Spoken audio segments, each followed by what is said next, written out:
ڕۆژی هەینی یەکێک لە پیرۆسترین ڕۆژەکانی هەفتەیە لای موسڵمانان و ئیمانداران.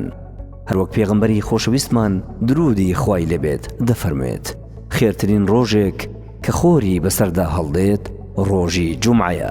لە خوای گەورە داواکارین کە خۆری خێر و خۆشی بەسەرتاندا هەڵهاتبێ.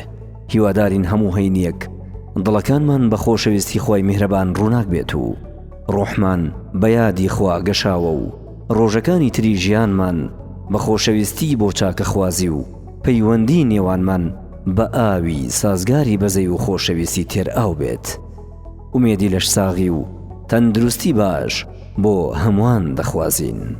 تاقیگە و دەرمانخانە و بەشی فریاکەوتنی تاوەری تەندروستی سمارت 24 کاتژمێر لە خزمەت هاوڵاتیانی خۆشەویستدایە. کوالیتی بەرز و نرخی گونجاو و متمانە و پارێزگاری بەها پزیشکیەکان ناسەرەوەکانی تاوەری تەندروستی سمارتن. هەموو لایەک لەش ساغ و تەندروست بن. سمارت وەرچەرخانە.